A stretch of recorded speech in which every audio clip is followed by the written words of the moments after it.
성경을 해석할 때 은혜가 여러 번 말씀을 드린 것 같은데 선지자적 원근 통시법이라는 해석이 있다고 그랬어요. 선지자적 원 멀리 근 가까이를 동시에 봐라. prophetic shortening 이란 말인데 다시 말하면 오늘 이 상황만 보지 말고 오늘 이 상황에서 이것이 우리에게 무엇을 의미하는가 그런 점에서만 해석하지 말고 앞으로 먼 미래 주님이 오시는 날 종말 이후에 있을 그 관점에서 그 시점에서도 볼 수 있도록 이렇게 근원 멀리서 그리고 가까이서 동시에 성경을 보고 해야 된다. 모든 게 그랬습니다. 오늘 특별히 오늘 말씀도 그렇습니다. 이걸 좀 더 다른 말로 하면 작은 그림 속에서 보고 작은 그림에서 보고 그리고 뭐예요? 더 큰 그림으로 봐라. 작은 그림은 뭐냐면 오늘 이 10장에 다윗의 왕국의 모습이 나오죠. 다윗의 왕국이라는 작은 모습이 나옵니다. 다윗의 왕국이 나와요. 그리고 큰 그림이 뭐예요? 하나님의 왕국이 하나님의 왕국. 다윗의 왕국은 하나님의 왕국의 그림자입니다. 그런데 다윗의 왕국은 어때요? 불완전해요. 흔들려요. 많은 문제가 생겨요. 무너질 듯 합니다. 그런데 무너지지 않아요. 이게 다윗의 왕국이에요. 이지상 왕국. 교회가 그래요. 교회가. 오늘날의 교회가. 코로나 팬데믹 3년간 진행되니까 교회들이 얼마나 힘듭니까? 통계를 보니까 거의 30% 이상 20%에 30%가 교회를 떠났다고 그러고 출석이 반쪽이 났다고 그러고 또 교회 헌금도 많이 줄었다고 그러고 개척교회들이 많이 문을 닫고 각 교단에는 전부 다 많이 줄었어요 지금. 그래서 3년 동안 좀 흔들리고 문제도 많고 그러나 어떻습니까? 그러나 교회는 흔들릴 것 같아도 무너질 것 같아도 절대 무너지지 않습니다. 우리 주님이 말씀하셨죠? 내가 내 교회를 반석 위에 세우리니 사단 마귀의 권세가 이기지 못하리라. 그런데 이 작은 그림 위에 큰 그림이 하나님의 나라는 어때요? 하나님은 끄떡 없어요. 하나님 나라는 문제가 없어요. 하나님 나라는 완전합니다. 하나님 나라는 문제가 없어요. 완전한 하나님께서 지키시는 의와 평강과 희락이 충만한 하나님의 나라. 그 나라에 향해서 가고 있죠. 그 나라가 이미 왔어요. 그리고 이제 완성되어 가고 있습니다. 그런 관점에서 오늘도 그 나라 영원하리라. 우리 작은 그림을 살펴보면서 이 큰 그림을 한번 여러분의 마음속에 그려보는 시간 되기 바랍니다. 이 다윗의 왕국 작은 그림, 이 원근의 근 가까이서 보면 이 다윗 왕국에는요 문제가 많아요. 적어도 오늘 본문에 네 가지의 문제가 나옵니다. 네 가지의 문제. 첫째가 뭐냐? 다윗 왕국에는 인간의 반역이 있어요. 반역과 반란이 끊이지 않아요. 인간의 반역과 반란이 끊이지 않습니다. 오늘 1절에 보면은 누가 나옵니까? 세바라는 이 불량배가 나와요. 불량배. 1절부터 보면 1절에 보시면 그렇게 말씀하지요. 마침 거기에 불량배 하나가 있으니 그의 이름은 세바인데 베냐민 사람 비그리의 아들이었더라. 베냐민 사람 비그리의 아들은 사울의 가까운 친족이에요. 특별히 베냐민 사람이 사울 왕이 베냐민 족속이죠. 지파죠. 그런데 그 중에서도 비그리의 아들이라는 것은 사울과 가까운 친족 중에 한 사람인데 이 사람을 이 성경의 저자 이 화자가 사무엘 하나전 하자가 뭐라고 지금 이 사람에 대해서 평가를 내리고 있어요? 불량배라. 그렇게 얘기하고 있습니다. 이 세바라는 사람이 말이죠. 나팔을 불면서 큰 소리로 외칩니다. 그래가지고 뭐라고 외칩니까? 우리가 다윗과 무슨 상관이 있느냐? 다윗은 유다 지파고 우리에게 다윗과 얻을 어떤 분깃이 없도다. 다윗에게 받을 유산이 우리에게 어디 있느냐? 이렇게 하면서 다윗의 반기를 드는 거예요 지금 이제 압살롬을 이제 뭡니까 이 모든 것을 다 정리하고 이제 안정을 한 그 사이에 안정을 찾으라는 것 사이에 또 여전히 이 다윗 왕국에는 여전히 문제가 인간의 반역과 인간의 반란이 지금 계속되고 있어요. 반란이 일으킴으로 인해서 이제 이것이 전쟁으로 발전하게 됩니다. 그런데 여기 분쟁과 전쟁이 발전하는 것은 이 세바라는 한 사람의 문제에 인뿐만 아니라 이 세바라는 한 사람이 이 열 지파 유다 지파와를 빼앗은 나머지 열 지파에 대해서 굉장히 이렇게 뭔가 그들의 감정을 잘 읽은 거예요. 사실상 그 앞에 우리가 19장 마지막 절에 보시면은 이제 유다 사람이 이제 다윗을 모셔 다시 도망갔다가 이제 다시 예루살렘 궁으로 올라오잖아요. 근데 왜 우리들에게 얘기하지 않고 유다 족속 도망가서 그 다윗을 모셔왔냐 하면서 이 유다 족속에 대해 감정이 아주 상해 있는 그 상태. 이걸 잘 이용해 가지고 말이죠. 다윗은 유다 족속이니까 유다 족속이 그렇게 하고만 유다 족속과 분깃이 있고 유다 족속의 기업이 있지만 나머지 우리 집하고 무슨 상관이 있냐 하면서 이 열 지파의 이 섭섭함 이걸 갖다가 이렇게 이용해 가지고 말이죠. 나팔을 불면서 이것을 가지고 분쟁을 일으키고 있어요. 분쟁. 다윗이 유다 출산이라고 해요. 유다 출신이라고 해가지고 자기들이 그렇다고 여러분 이 유다 출신이라고 해서 다윗이 이스라엘 열 지파하고 관계가 없어요? 아니잖아요. 이스라엘 완전한 통일국가를 이룬 왕이 다윗 왕이잖아요. 결국 사람들은 조그만 틈이 생겨가지고 뭔가 섭섭함이 오고 말이죠. 뭔가 그러니까 그것 때문에 갈등이 오고 그 갈등이 깊어지고 그러다 보면 어떻게 됩니까? 이것이 나중에는 섭섭함이 큰 분노로 표출하게 되는 거예요. 사람이 극단에서 극단으로 흘러요. 자꾸 극단에서 극단으로. 요즘 정치 얘기를 보세요. 극단에서 극단이 완전 극단. 성경에 그런 것이 많잖아요. 호산나 다윗의 자손이여 우리를 도우소서 하고 예수님이 예루살렘 입성하는데 말이죠. 그렇게 환영했던 그들이 3일 후에는 예수를 향해서 예수를 십자가에 못 박아 죽이소서. 이 게바의 연설에 자극을 받은 열 지파가 다윗을 데려가던 그 마음을 바꿨습니다. 그래서 이제 그들이 다윗을 떠나게 돼요. 이건 결국 이 사건의 진행 과정에서 보면 바알을 향해서 계란을 던지는 격이죠. 그러나 어떻게 해서 지금 현실은 민족적인 화합은 크게 손상을 입은 거예요. 두 쪽이 났어요. 두 쪽. 뭡니까? 다윗의 왕국이 두 쪽이 나버린 거예요. 두 쪽이 나버린 거예요.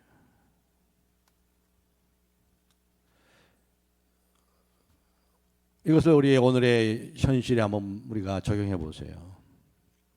이스라엘과 유다가 가졌던 그러한 자만심. 왜 너희들만 가서 그 왕을 데려오냐? 너희들은 유다 지파고 다윗이 유다 지파니까 그렇지. 우리에게 무슨 기업이 있으며 우리에게 무슨 다윗과 함께 얻을 무슨 분깃이 있겠어? 이 감정, 어떤 자만심, 유다 지파의 자만심. 유다가 이 다윗이 우리 지파니까, 유다 지파니까. 또 이 열 지파는 자기들이 좀 소외됐다는 섭섭함. 이 모든 것이 깨어지는 것은 그 출발점을 보면요, 사실 별거 아닌 것 같고 그래. 별거 아닌 거 항상. 별거 아닌 거예요, 여러분. 교리적으로 생명을 걸 만한 것 같고 이렇게 갈등이 생기고 쪼개지는 게 아니에요. 항상 보면 말이죠. 별것도 아닌 거예요. 좋은 일 하다가 싸워. 좋은 일 하다가. 빌립보에서 그랬죠. 빌립보에서도 항상 좋은 일 하다가 사단 마귀의 꾀임에 넘어가서 감정적인 어떤 섭섭함 때문에 그 조금 마음이 상해지고 큰 소리가 나고 이것이 바로 오늘의 문제인 거예요.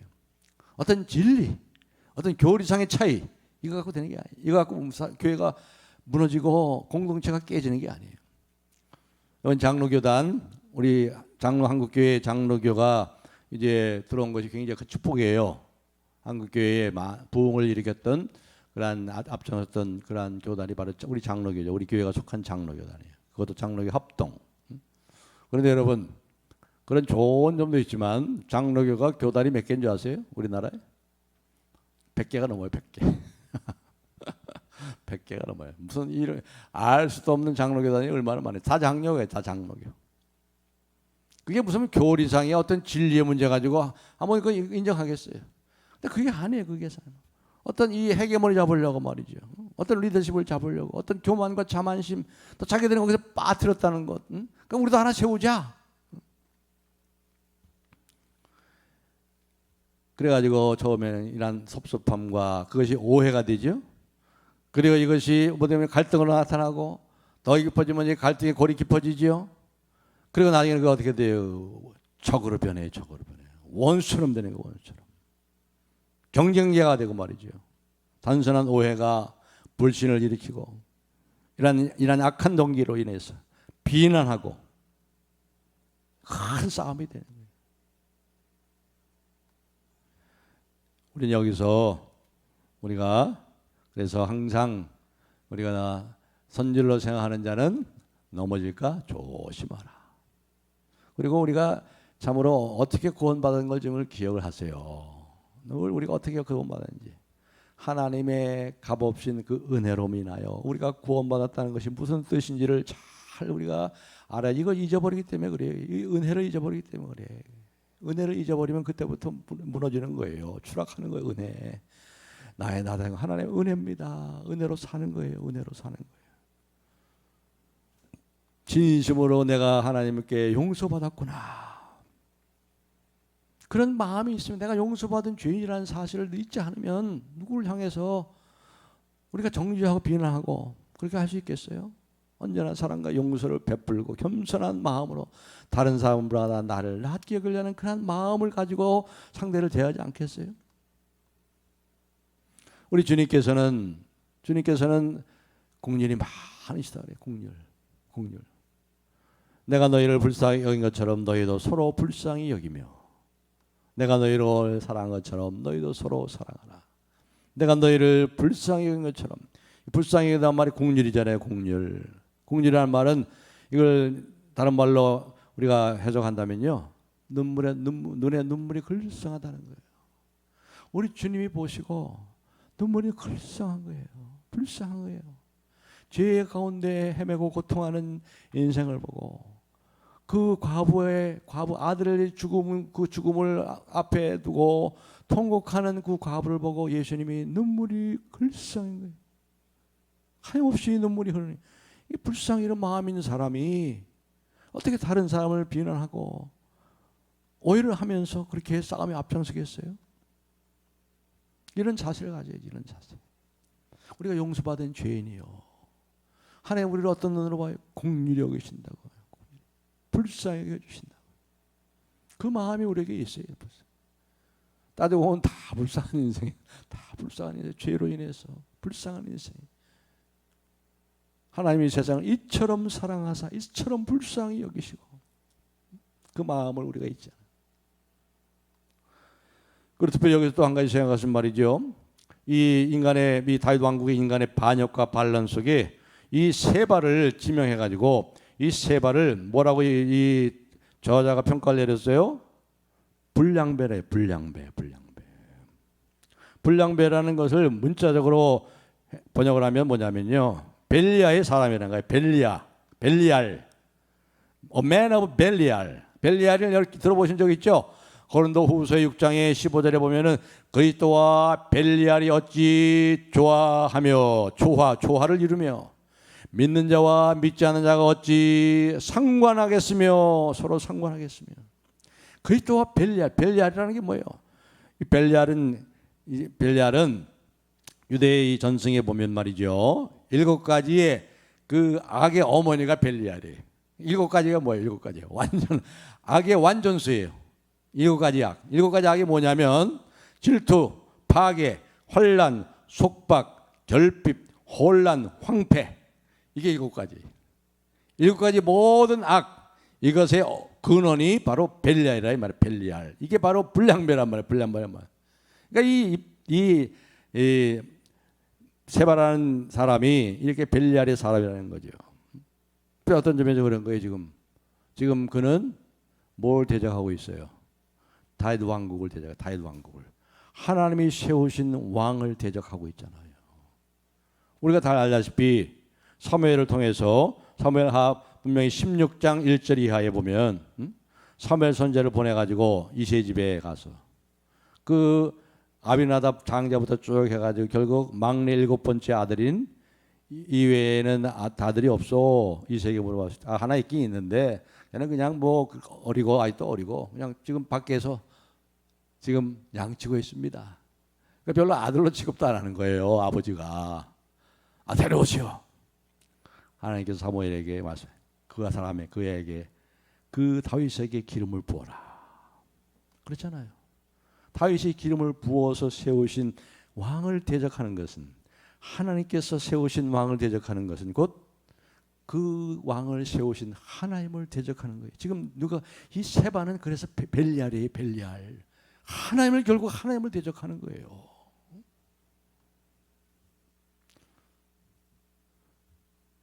교회 안에도 이런 일이 있을 수 있습니다. 악한 사단 마귀에게 속아서 말이죠. 자기가 사단 마귀에게 지금 이용당하고 있는 것도 모르고, 사단 마귀가 자기의 목을 꽉 누르고 있는데도 지금 그런 것도 모르고 그렇게 하는 거 있다는 거죠. 이렇게 다윗 왕국은 인간의 반역과 인간의 반란이 계속되고 있어요. 압살롬, 지금 누구예요? 세바. 그 다음에 두 번째, 다윗 왕국에는 또 뭐냐면 다윗 왕국의 안에 있는 인간의 슬픔과 아픔이 계속되고 있어요. 인간의 슬픔과 아픔이 다윗 왕국에는 가득합니다. 오늘 우리가 3절 읽었죠? 3절에 보면은 이 압살롬이 말이죠. 그 아히도벨 제갈량 같은 아주 지혜로운 그 참모가 하나 있었잖아요. 그래서 공개적으로 이 후궁들과 다윗의 그 후처들과 후궁들과 전부 다 성폭행을 공개적으로 낮에 이 성관계를 가지십시오. 그러면 모든 백성이 그걸 다 보고, 백주에 그렇게 하니까 다 보고 다 알고, 다 압살롬이 당신이 왕이 된 것을 인정하게 될 겁니다 하고 분명히 우리가 봤었죠. 그 앞에 16장 21절에 나오죠. 사무엘 16장 21절 22절에 나옵니다. 아히도벨이 그렇게 했었어요. 그렇게 했어요. 압살롬이 자기 아버지의 후궁도, 아버지 후처들을 첩들을 갖다가 백주 대낮에 말이죠, 다 성폭행을 했어요. 성관계를 가졌어요. 그런데 이 10명 어떻게 되냐? 이 10명을 지금 어떻게 하고 있어요? 다윗이 와가지고 이제 정리를 하는데 어떻게 하고 있습니까? 다윗이 이제 그들을 어떻게 했어요? 별실에 가두고, 별실에, 궁의 한 별실에 가뒀어요. 10명을. 그리고 먹을 것만 줍니다. 먹을 건 뭐 잘 줬겠죠. 잘 먹이고 잘 줬어요. 그런데 그들에게 관계하지 아니하니, 그들과 전혀 관계를 하지 않았어요. 그들과 만나지도 않아, 보지도 않았어요.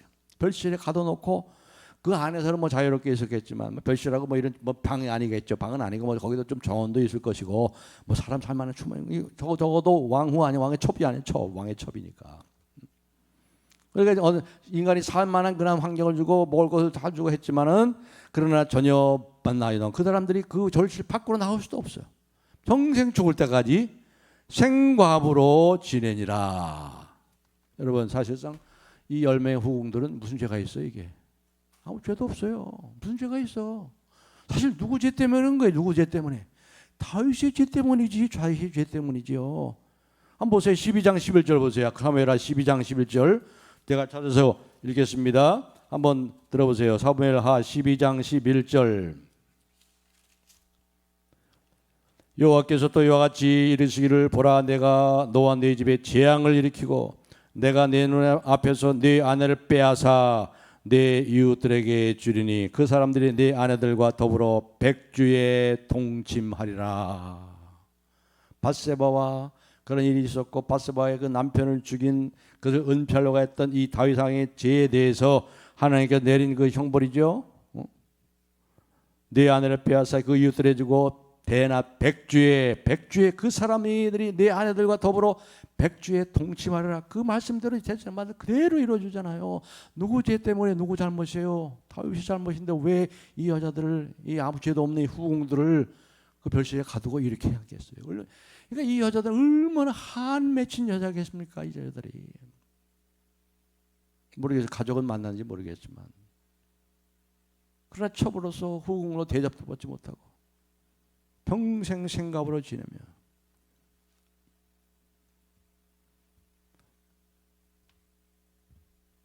아마 이 다윗이 수치스럽고 이 어두운 역사를 이제 바로 옆에다 두고 그것을 기억하려고 아마 이러지 않았을까. 좋은 의미에서 그럴 수도 있겠죠. 그러나 결국은 따져보면 이 여자들은, 이 후궁 10명은 아무 잘못이 없어요. 다윗의 지혜 때문에. 또 아히도벨의 이 아주 그 어떤 면에서 아주 지혜롭지만 아주 악한 그 계획 속에서 이렇게 백대납백주의 성폭행을 당하고, 이 여인들이 얼마나 슬프고 애통하고 비통하고 한 맺힌 그러한 일들이 다윗 왕국에 지금 있냐 이 말이에요. 다윗 왕국에, 이 지상 교회에도 그런 일이 있을 수 있는 거죠. 한 맺힌 일들이 교회 안에서도. 그러나 우리에게 교회가 사랑한 책에서 우리에게 위로의 말씀, 소망의 말씀을 줍니다. 한번 찾아보겠습니다. 이사야 61장 1절에 2절 화면에 올려주시고 우리 다 같이 한번 읽겠습니다. 시작. 주 여호와의 영이 내게 내리셨으니 이는 여호와께서 내게 기름을 부으사 가난한 자에게 아름다운 소식을 전하게 하려 하심이라. 나를 보내사 마음이 상한 자를 고치며 포로된 자에게 자유를, 갇힌 자에게 이름을 선포하며 여호와께서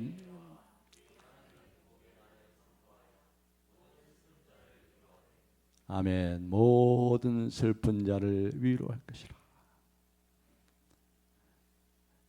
별실에 갇혀서 평생 가보로 지내지만 하나님의 나라가 옵니다.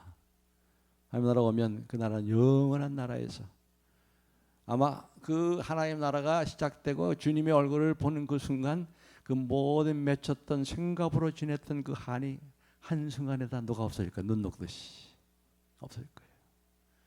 이 땅에서 내가 억울하게 아무 잘못 없이 복음을 위해서 고난받고 복음을 위해서 참 한 맺힌 그런 일들을 당했던 것을 우리 주님께서 모든 눈물을 한순간에 다 씻어주시는, 그리고 영원히 비하면 생각으로 지내는 몇십 년은 한 점에도 지나지 않아요. 한 점. 인생 7, 80에 우리의 슬픔과 고난과 한 맺힌 일들이 영원에 비하면 한순간에 주님을 만나는 순간 다 눈 녹듯이 사라져. 다윗 왕국에는 여전히 슬픔과 아픔이 있을 거예요. 아무 죄 없이 이 10명의 후궁들이, 그러나 그 10명의 후궁들을 주님 품 안에서 참으로 신실하신 죄 없으신 우리의 신랑 되시는 그 신랑의 품에 안겨서 이 10명의 과부들이 얼마나 큰 기쁨을 영원토록 누리겠어요. 그리고 세 번째는 다윗 왕국에 또 인간의 배신이 있습니다. 인간 개인의 배신입니다. 개인의 배신. 이제 세바가 반란을 일으키죠. 세바는 반란을 일으킨 거예요. 반란이니까 배신 정도가 아니고 반란을 일으켰습니다. 반역을 일으켰습니다. 군대를 일으켰어요. 10지파를 동원했습니다. 그래서 이제 다윗이 아마샤를 불렀어요. 아마샤 장군을 불렀습니다. 이제 아마샤는 요압이 보니까, 요압도 말씀을 드린 적 있죠. 요압을 보니까 어떠세요? 다윗이 결코 가까이 할 수 없는 요 주의 인물이죠. 가까이 할 수도 없고 멀리 할 수도 없는 참 요상한 인간상입니다. 이 요압은. 그래서 결국 이제 요압을 어떻게 했어요? 다윗이 죽을 때, 다윗 74에 세상을 떠날 때 그 아들에게 유언을 했잖아요. 솔로몬에 요압으로 하여금 편안히 수월에 내려가지 못하도록 하라. 수월이라는 건 무덤 속에 가지 못하도록 하라. 처치하라. 그래서 다윗이 그 아들 솔로몬에 의해서 요압은 죽습니다. 요압은 그런 사람이에요. 정말 이 사람의 속을 알 수 없는 사람, 권문수가 능한 사람입니다. 그렇기 때문에 이제 또 이 압살롬을 누가 죽였어요? 요압이 죽였잖아요. 요압에게 특별히 부탁했죠. 내 아들 좀 생각하라. 아들이 반란을 일으켰지만 아버지의 마음으로, 또 자기가 아버지가 원인장 제공자 아닙니까? 사실은 압살롬이 아들이 반역을 했지만, 물론 압살롬이 반역한 압살롬도 큰 잘못이죠. 자, 그다도. 그러나 아버지로서 그 아들 압살롬에 대해서는 손대지 말고 살려둬라. 근데 요압이 그걸 알면서도 그 압살롬을 잔인하게 죽였잖아요. 그러니까 요압이 못 믿는 거예요. 그래서 아마샤에게 그 임무를 소개했어요. 요압이 가지고 있는 군사령관의 직을 아마샤에게 줬죠. 우리가 그때 살펴봤어요. 그러나 이제 3일 만에 이제 이제 세바를 이제 하기 위해 치료하시고 하기 위해서 군대를 모아가지고 3일 만에 다시 예루살렘으로 돌아오라고 이제 유다 지파의 군대를 파견하기 위해서 이제 아마샤를 보냈거든요. 근데 아마샤가 3일 동안 오질 못했어요. 시간을 지키지 못했어요. 왕의 명령을 거역했어요. 5절에 보면 그렇게 나오죠. 아마도 다윗의 정책에 동조하지 않은 것처럼 보여요. 아마샤 장군도. 그리고 또한 유다가 지파가 말이죠. 표면적으로는 다윗을 지지하지만 내부적으로는 아직도 여전히 유다 지파 안에서도 갈등이 계속 있는 거예요. 계속 많은 거예요. 문제가 많아요 지금. 아직도 지금 왕권이 이 뭡니까? 다윗의 손 안에 쥐어지지 않았어요. 그래서 이 요압이 이 왕의 머리에 앉아서 큰 소리 쳤었잖아요. 우리가 생각해보죠. 19장에. 압살롬이 죽은 거에 인해서 이렇게 슬퍼하고 있다면 압살롬을 죽인 우리들은 뭐가 됩니까? 당신이 이렇게 있으면 당신이 앞으로 당할 일은 지금까지 당신이 당한 것과 비교할 수 없는 일을 당신이 당하고 당신이 화를 당할 것이요. 왕 앞에서 이렇게 얘기하는 거단 말이에요. 그러니까 그만큼 지금 유다 지파도 표면적으로는 좀 다윗을 따르는 것 같지만 그 안에서도 굉장한 갈등이 있었던 것 같아요. 이런 상황에서 이 아비새가 말이죠. 이 아마샤가 유다의 지파의 여론을 다 수습해가지고 군대를 일으키기에는 3일 동안이 부족했던 것 같아요. 그래서 못 온 거예요. 그러니까 어떻게 됩니까? 이제 이 반역자 세바가 군대 세력을 이제 더 키우기 전에 제거해야 된다는 그러한 생각의 강박관념에 사로잡혀가지고 다윗이 더 이상 아마샤를 기다리지 않고 아비새와 요압을 출동시킵니다. 아비새와 요압은 형제예요. 아비새가 동생이고 요압이 형이에요. 6절 7절에 나오죠. 아비새와 요압을 출동시켰습니다. 그런데 이제 다윗이 그래도 요압은 믿지 않아. 아비새에게, 이 요압 동생인 아비새에게 모든 작전권을 주고 이미 요압의 자리에 이 아마샤를 임명한 것을 감안해가지고 요압은 이미 뭡니까? 다윗의 눈밖에 난 사람이죠. 그래가지고 이제 아비새가 앞장서서 이제 세바를 치러 갑니다. 그런데 이제 그 사이에 다시 아마샤가 이제 돌아온 거예요. 아마샤 군대 장관이 돌아온 거예요. 아마샤를 보는 순간 이 요압 장관이 어떻게 했어요? 눈이 뒤집힌 거예요. 눈이 뒤집힌 거. 자기의 자리를 차지하고 있는 다윗의 자리를 빼앗아간 사람이 자기 눈앞에 나타난 거예요. 그래서 요압이 어떻게 했어요? 요압답습니다. 아주 요압답어요. 인간이 잘 안 변한 것 같아. 아주 요압답습니다. 아마샤가 눈치를 채지 못하게 턱을 잡고 인사를 하는 척 하면서 일부러 또 자기 칼을 떨어뜨리는 거예요. 칼을 탁 떨어뜨려가지고 인사하는 척 하면서 왼손으로 인사하는 척 하면서 오른손으로 떨어진 칼을 주워가지고 이제 가집에 넣는 척 하면서 이 아마샤를 심장을 찔렀습니다. 그래서 살해하는 것입니다. 살해해서 죽였어요. 9절 10절에 나오죠. 요압의 인품을 잘 드러내는 사건입니다. 이 아마샤를 죽이는 이것을 요압이 죽인 것을 보고 다른 군인들이 충격을 받았어요. 그래서 이 아마샤의 시체가 보이는 한 그 자리를 지키려고 하고 있습니다. 그러니까 이 요압의 부하 중에 한 사람이 나타나 큰 소리를 치면서 왜 여기 이 아마샤를 두고 너희들은 가지 못하느냐? 빨리 우리가 왕의 명령을 쫓아가야 되지 않겠느냐? 하면서 이 피 가운데 피 흘리면서 죽어가는 이 아마샤의 시체를 저쪽으로 보내버리는 거예요. 보내버리고 이제 요압의 군대 전체가 쫓아갈 수 있도록 그래 길을 만들어 놓습니다. 이게 바로 다윗 왕국의 세 번째 모습이에요. 여전히 뭐예요? 배반인과 음모와 살인이 있어요. 다윗 왕국에.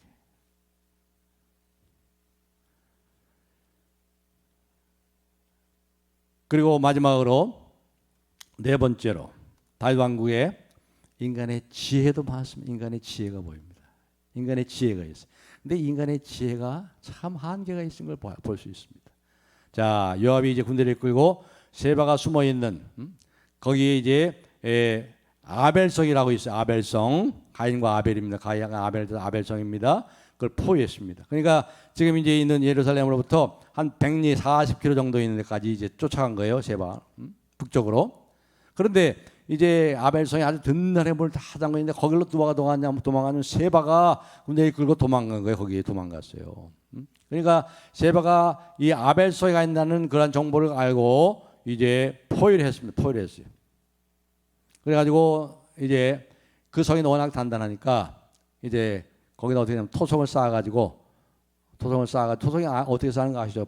그 성벽 있잖아요. 성벽. 고대 시대는 전부 성벽이 있잖아요. 성벽의 높이만큼 이렇게 흙을 쌓아요. 그것이 이제 로마 군인들이 그런 작전을 썼잖아요. 이거 여기서 배운 것 같아. 그 이전에 벌써 여기 요압 장군이라는 이스라엘이 벌써 이러한 작전을 쓴 거예요. 그 성벽만큼 흙으로 밑에서부터 쌓아가지고 높이까지 올라갑니다. 그래가지고 그걸 이제 쌓아가지고 완전히 무너뜨려가지고 그 성에 있는 이 성을 완전히 그 성을 다 멸하려고 하는 거죠. 누구 때문에? 세바 한 사람 때문에. 그런데 거기에 보니까 아주 지혜로운 여인 한 사람이 있어요. 구약 시대는 참 지혜로운 여인이 많았어요. 아비가일 지혜로웠잖아요. 아비가일 그 남편 나발 때문에 그 가족을 전부 몰라라고 했는데 아비가일이 나서가지고 그걸 다 중재했잖아요. 성경에 참 지혜로운 여인이 많이 나와요.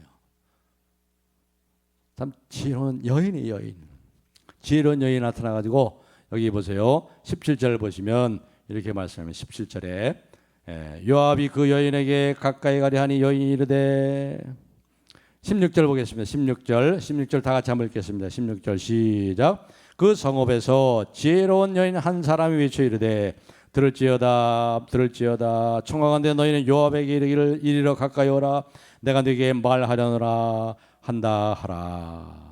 언덕에 토성을 15절에는 언덕에 토성을 쌓고 요압과 함께한 모든 백성이 성벽을 쳐서 헐고자 하더니 그 아벨성을 완전히 다 그 안에 있는 사람까지 다 죽이려고 하고 있어요. 근데 지혜로운 한 여인이나 요압에게 이르기를 이리로 가까이 오라 내가 네게 말을 하려나 하느라 하면서 뭐라고 얘기합니까? 17절 요압이 그 여인에게 가까이 가니 여인이 이르되 당신이 요압이니까 하니 대답하되 그러하다 하니라. 여인이 그에게 이르되 여정의 말을 들으소서 하니 대답하되 내가 들으리라 하니라.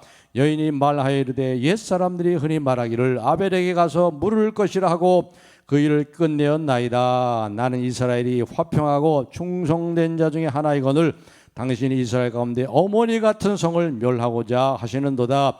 어찌하여 당신이 여호와의 기업을 삼키고자 하시나이까 하면서 이 여인이 지혜롭게 아벨의 역사와 그 전통을 얘기를 하기 시작하는 거예요. 옛날 속담에 당신도 알다시피 요압 장군이요 당신도 알다시피 물어볼 것이 있으면 아벨 지역에 가서 물어보라고 하지 않았습니까? 아벨 지역은 알다시피 참으로 충성스럽고 참으로 오랜 전통을 지키는 그러한 곳이고 아벨의 가인에게 죽임을 당한 아벨처럼 충성스러운 그러한 사람들이 있었고 거기에는 많은 지혜로운 사람들이 있지 않았습니까? 그래서 옛날부터 무슨 문제가 있으면 아벨에게 가서 물어보라 하는 그런 속담이 있지 않았습니까? 그런데 그런 아벨성을 어떻게 그렇게 멸하려고 합니까? 헐고 그 사람을 다 죽이려고 합니까? 초토화시킬 수 있단 말입니까? 아벨의 역사적인 이 중요성을 잊어버렸습니까? 그렇게 얘기를 하는 거예요. 그리고 여기서 또 하는 말이 뭐예요? 아벨은 정치적인 것에 관심이 없다는 거예요. 정치에 전혀 관심이 없고 우리는 평화롭고 충성스럽게 살려는 자가 많은데 이들을 치는 것은 옳지 않다는 거예요. 19절에 다윗이 그 정치적인 적을 없애는 것은 이해가 가지만 왜 애꿎은 사람까지 이렇게 도매금으로 다 죽임을 당하고 이 아까운 성을 오래전부터 역사적으로 지켜온 이 귀한 성을 다 헐려고 합니까? 단멸절하려고 합니까? 여인은 지금 정치적인 야망에 사로잡혀 있는 다윗과 그의 부하 요압에게 이렇게 충정 어린 말을 하고 있는 거예요. 모든 것을 정치적으로 해석하지 말라. 정치적으로 해석하지 말라. 상식에 탄원하게 상식에. 상식 밖의 행동을 하지 말라는 거죠. 그리고 세 번째 또 뭘 탄원하고 있어요? 하나님께 이 아벨성은 지금까지 하나님께서 주신 기업이라는 것을 아시지 않습니까? 그런 신학적인 그러한 근거에 대해서 얘기하는 거예요. 여호와의 기업은 그 누구도 욕보일 수 없고 그 누구도 무너뜨릴 수 없는 거룩한 것이라는 거죠. 심지어 다윗의 왕권마저도 여호와의 기업을 함부로 대할 수 없다는 것이 바로 이 지혜로운 여인. 이름도 안 나와요. 그냥 지혜로운 여인이야.